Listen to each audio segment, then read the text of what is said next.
کیا آپ کو اچانک کسی کی یاد تڑپاتی ہے؟ یہ روحوں کا وہ رابطہ ہے جو بتاتا ہے کہ اس وقت کوئی آپ کو یاد کر رہا ہے۔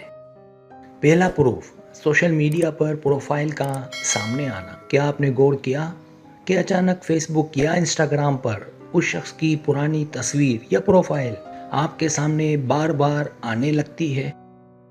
یہ کوئی عام الگورتھم نہیں، بلکہ کائنات کا اشارہ ہے کہ اس وقت وہ انسان کسی کونے میں بیٹھ کر آپ کو بہت شدت سے یاد کر رہا ہے۔ جب دو روحیں ایک دوسرے کی یاد میں تڑپتی ہیں تو ڈیجیٹل دنیا بھی ان کے درمیان ایک پر اسرار واسطہ بن کر رابطے کی راہ ہموار کرتی ہے۔ دوسرا پروف، نام کا بار بار سنائی دینا۔ بازار میں ہوں یا کسی محفل میں اچانک آپ کو اجنبیوں کی زبان سے وہی ایک خاص نام بار بار سنائی دینے لگتا ہے جو آپ کا سکون ہے۔ آپ چونک کر ادھر ادھر دیکھتے ہیں مگر وہاں کوئی واقف نہیں ہوتا۔ یہ آواز دراصل آپ کے لاشعور کی پکار ہے جو اس نام سے جڑی ہے۔ نام کی یہ تکرار اس بات کی علامت ہے کہ اس شخص کی سوچیں اس وقت آپ کے گرد ایک مضبوط حصار بن کر مسلسل دستک دے رہی ہے۔ تیسرا پروف، کسی اجنبی میں اس کا عکس نظر آنا۔ بھیڑ میں چلتے ہوئے اچانک کسی انجانے چہرے میں آپ کو اسی انسان کی جھلک نظر آتی ہے اور آپ کا دل ایک لمحے کو رک سا جاتا ہے۔ آپ اسے پکارنے ہی والے ہوتے ہیں کہ حقیقت کھلتی ہے، مگر وہ ایک لمحہ آپ کی روح کو اس انسان کی خوشبو سے پوری طرح معطر کر دیتا ہے۔ یہ بصری دھوکہ نہیں بلکہ روح کا وہ کھچاؤ ہے جو محبوب کی تصویر کو ہر چہرے میں تلاش کر کے آپ کو اس کی یاد دلاتا ہے۔ چوتھا پروف، جذباتی کیفیت میں اچانک تبدیلی۔ آپ بہت خوش ہوں اور اچانک ایک پل میں آپ کا موڈ بدل جائے، جیسے کوئی انکہی بات آپ کے دل پر اثر کر گئی ہو۔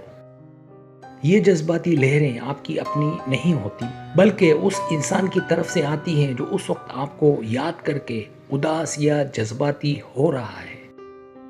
جب کوئی دل سے آپ کو پکارتا ہے تو اس کے جذبات کی تپش میلوں دور بیٹھے آپ کے نازک دل کے تاروں کو فوراً چھیڑ دیتی ہے۔ پانچواں پروف، اداسی کا بے وجہ غلبہ۔ سب کچھ ٹھیک ہونے کے باوجود اچانک آپ کا دل بھر آئے اور رونے کی خواہش ہو تو سمجھ لیں کہ کوئی آپ کی کمی شدت سے محسوس کر رہا ہے۔ اداسی کا یہ بے نام غلبہ دراصل اس شخص کی خاموش آہوں کا نتیجہ ہوتا ہے جو اس لمحے آپ سے ملنے کے لیے بے حد بے چین ہوتا ہے۔ روحیں ایک دوسرے کا دکھ بانٹنا جانتی ہیں، اس لیے جب وہ وہاں تڑپتا ہے تو یہاں آپ کی آنکھوں میں بے وجہ نمی تیرنے لگتی ہے۔ چھٹا پروف، نیند کا اچانک اڑ جانا۔ رات گئے گہرے سناٹے میں جب سب سو رہے ہوں، آپ کی آنکھ اچانک کھل جائے اور ذہن صرف اسی ایک شخص کی سوچ میں مگن ہو جائے۔ آپ لاکھ کوشش کریں مگر نیند دوبارہ نہیں آتی کیونکہ دوسری طرف وہ انسان جاگ کر آپ کی یاد میں کوئی گہرا اور طویل خط لکھ رہا ہوتا ہے۔ نیند کا یہ ٹوٹنا ایک روحانی الارم ہے جو آپ کو بتاتا ہے کہ کسی کی دعاؤں اور تمناؤں میں اس وقت صرف آپ کا ہی ذکر موجود ہے۔ ساتواں پروف، ٹیلی پیتھی یعنی ذہنی رابطہ۔ آپ فون اٹھا کر اسے میسج کرنے لگیں اور معلوم ہو کہ اس کا میسج پہلے سے موجود ہے یا اسی وقت اس کی کال آ جائے۔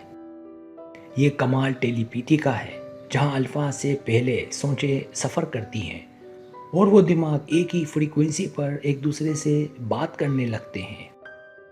ذہنی رابطہ ثابت کرتا ہے کہ سچی محبت کرنے والوں کے درمیان فاصلے کبھی رکاوٹ نہیں بنتے اور روحیں ہمہ وقت ایک دوسرے سے باخبر رہتی ہیں۔ آٹھواں پروف، روحانی کھچاؤ۔ کیا آپ نے محسوس کیا کہ کوئی نادیدہ طاقت آپ کو مسلسل ایک خاص سمت میں کھینچ رہی ہے، جیسے آپ کی روح وہاں مقید ہو؟ یہ سول اٹریکشن ہے جہاں ایک روح دوسری روح کو مقناطیس کی طرح اپنی طرف بلاتی ہے تاکہ برسوں پرانا ادھورا رشتہ دوبارہ سے مکمل ہو سکے۔ جب روحانی تعلق انتہا پر پہنچتا ہے تو کائنات کے تمام ذرے مل کر آپ کو اسی انسان کی طرف لے جاتے ہیں جو آپ کا اصل سکون ہے۔